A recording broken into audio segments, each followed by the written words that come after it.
is Shoya Malik. I am from Hassa Elementary. I am in kindergarten. This is my GD project about bees.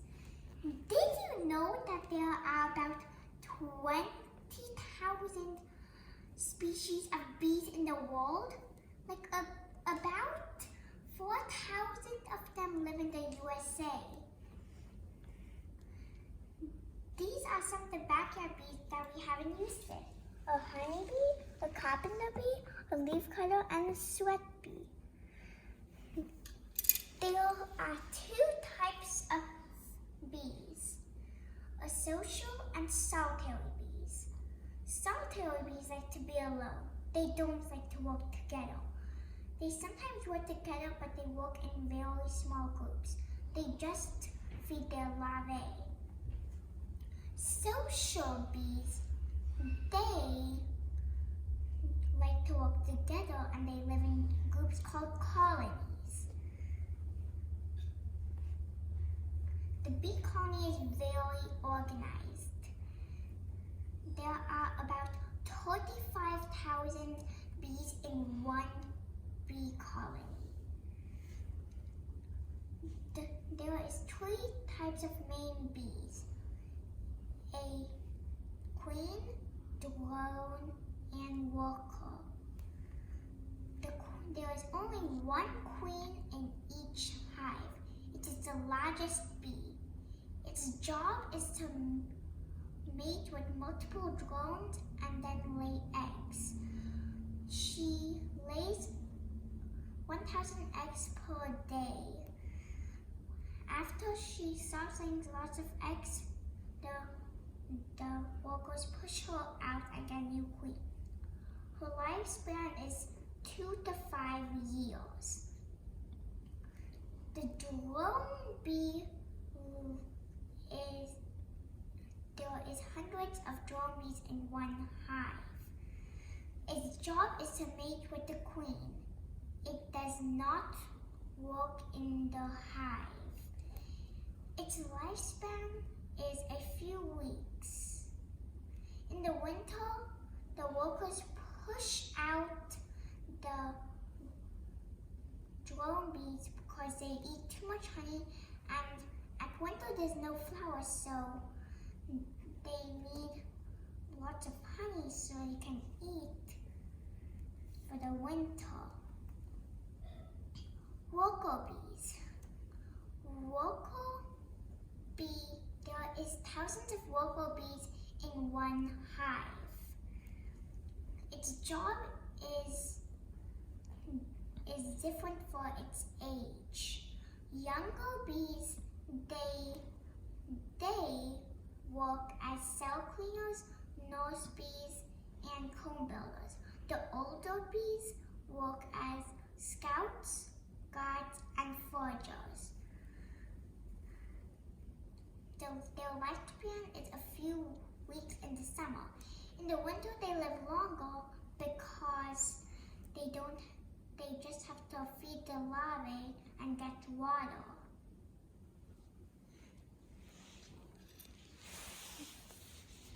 This is the picture of the queen, drone, and worker. This is the life cycle of bees. First, the queen lays the egg into the hive. Next, the egg turns into a larvae. The larvae turns into a pupae, pupae to young bee to adult bee. Honeybees develop in 4 different stages: the egg, the larva, the pupa, and then the adult. There is different timings for each bee to become an adult bee. For queen bee, it's 16 days. For drone bee, 24 days. And for workers, it's 21 days. This is the anatomy of the bee. This is its head. The head contains the bee's brain and sensory organs. These are its eyes. This is a large compound eye that has lots of other small eyes inside it. This is its ocelli. It has 3 small eyes on top of its head. They have 5 of the eyes. This is their antennae. The antennae helps they smell. This is their jaw called the mandible. The mandible, it helps the bee chew its food and eat. This is its long tongue called a proboscis.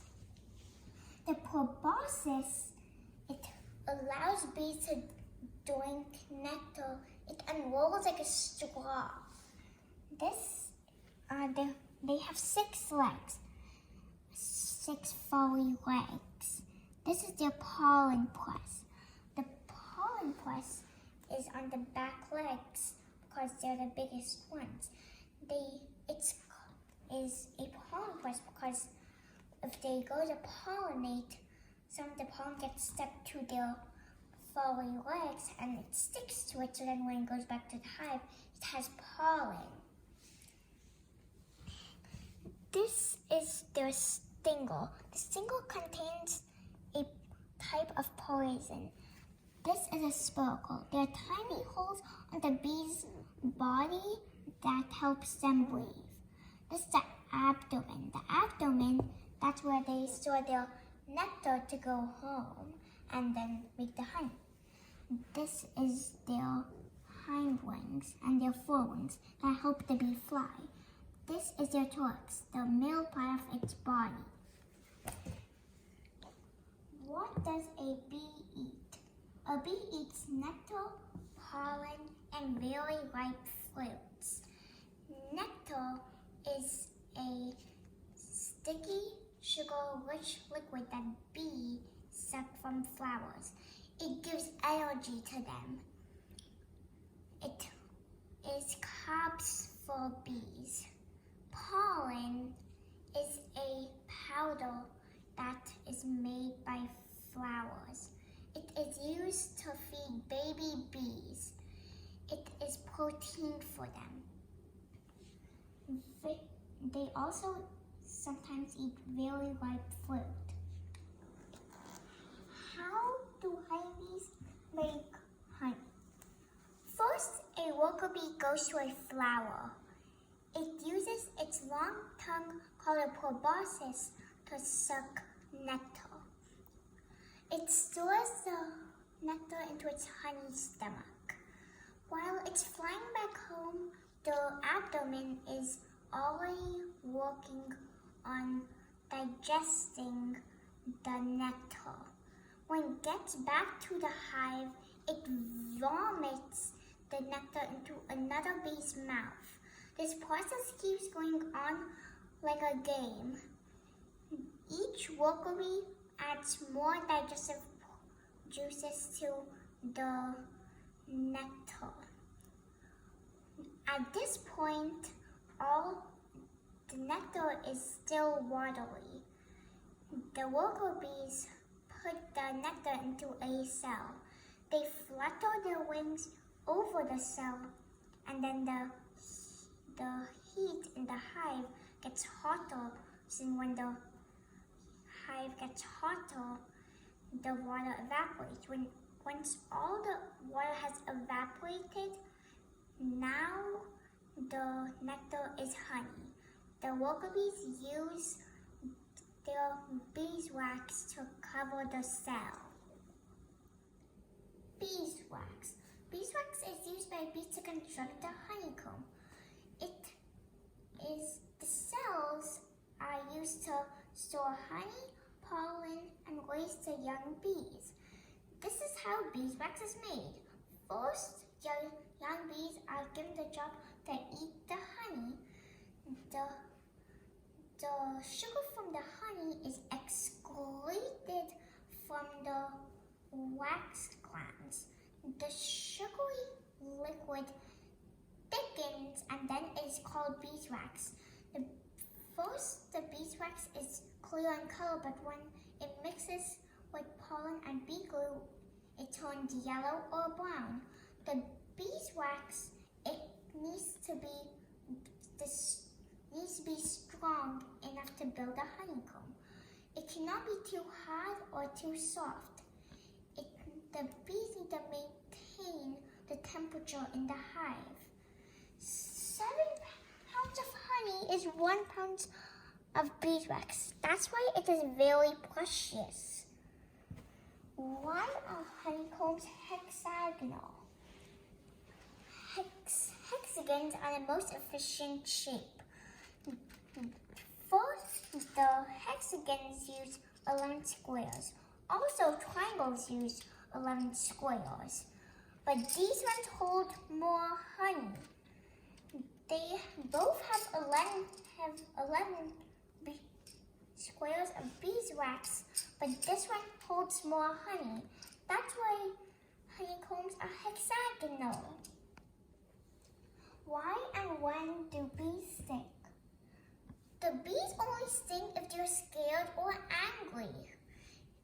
They don't like the sting.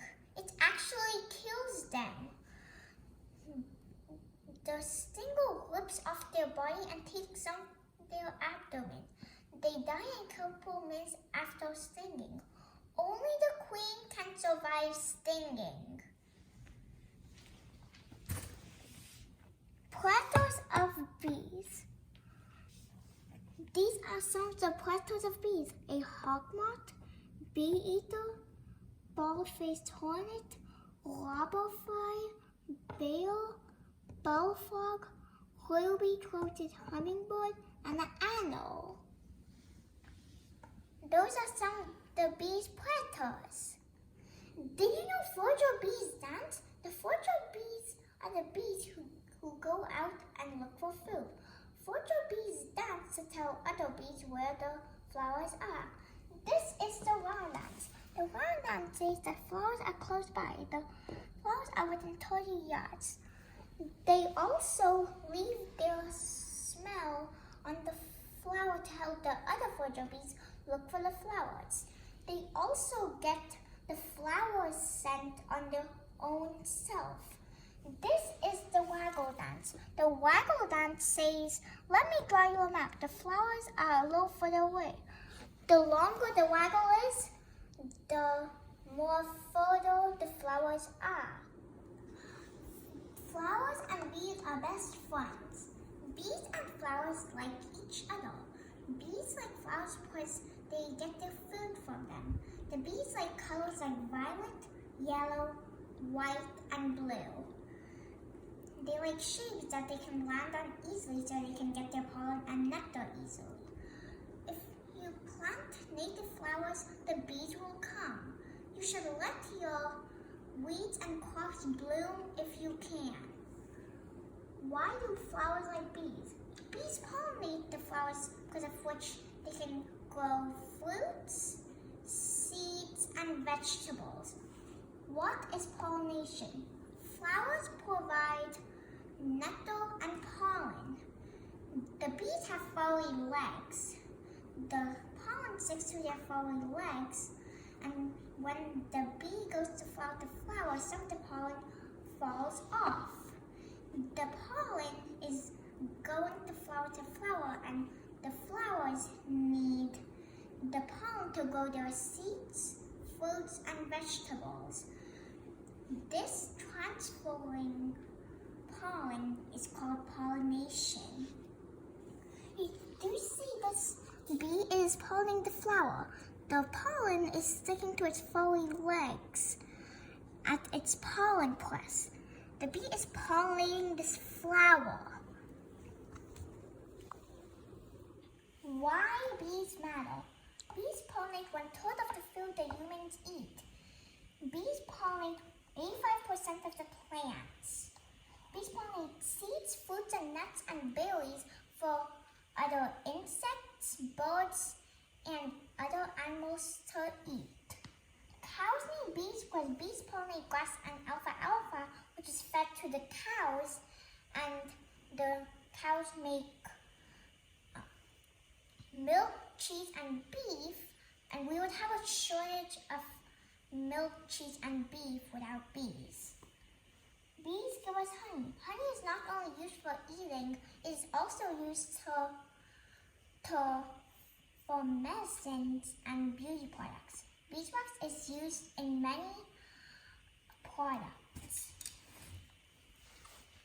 And what our grocery store will look like with and without bees. This is our fruits and veggies with bees and our fruits and veggies without bees.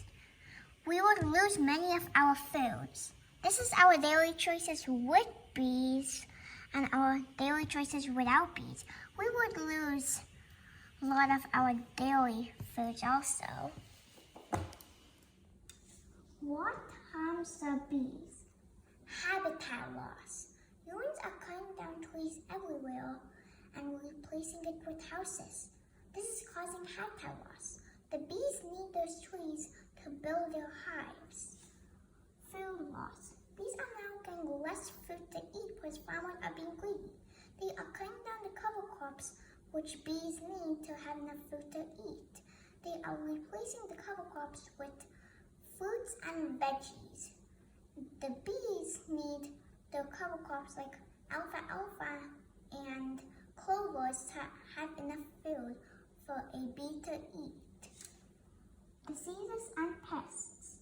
Bees can get sick just like people. They can get too sick to fly or they can die. Pesticides. Farmers use pesticides to protect their crops, but it also kills the pollinators. Neonics are very harmful to the bee. A bee might end up eating it while pollinating. They can either die or not be able to find its way back home. The neonics affects the bee's brain. How can we save the bees?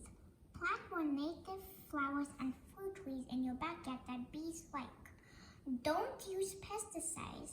Use organic, natural alternatives instead. Farmers should put clovers and alfalfa around the fields as cover crops.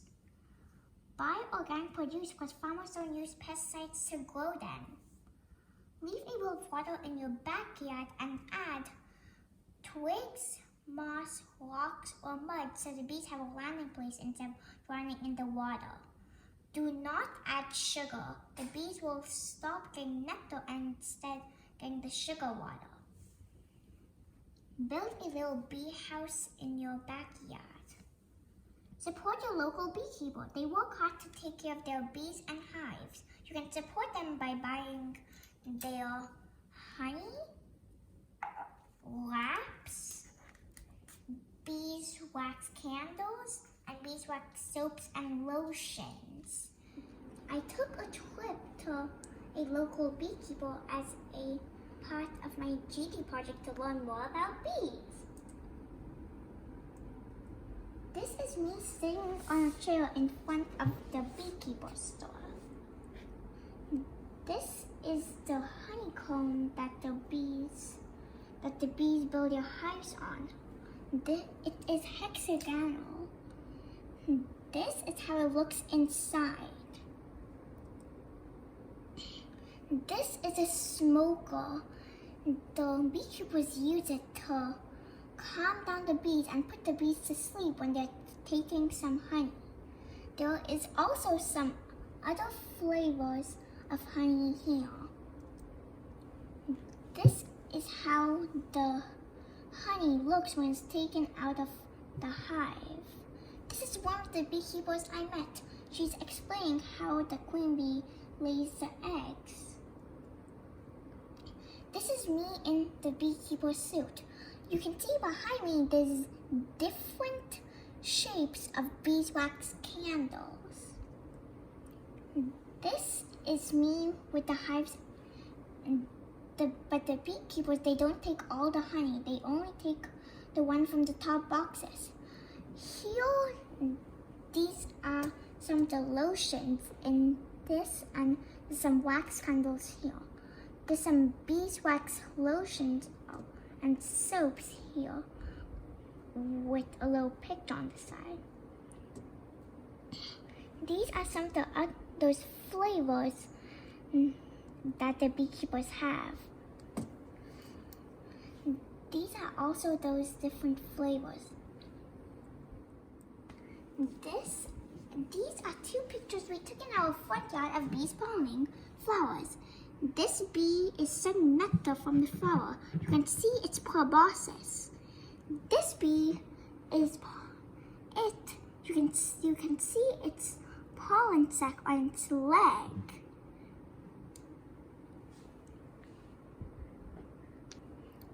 This is the honey flames that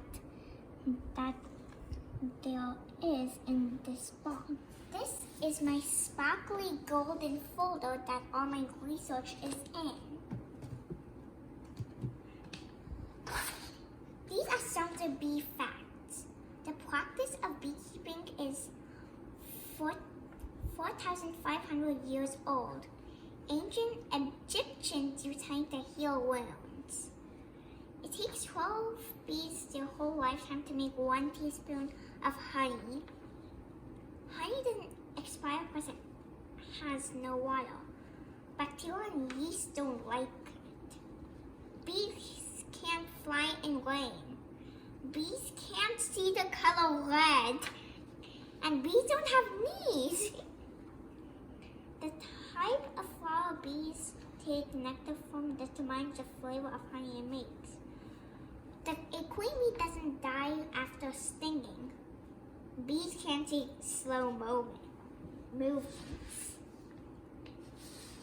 This is my petition. Only put pesticides at night. You should only put pesticides at night because at night, in the morning, when bees come and pollinate, the pesticide is already dried up. If you must put it, you should put it at night.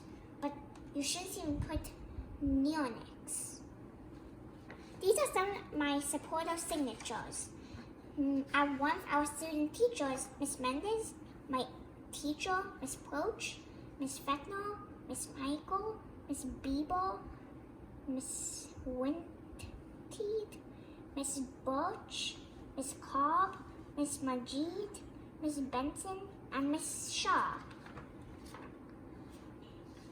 This is a poster I made. It says, remember, pesticides kill bees and butterflies.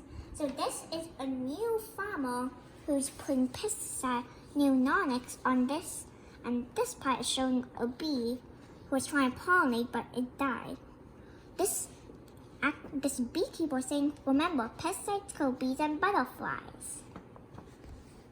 Thank you for listening to my presentation. I hope you liked it and learned something from it. Bye!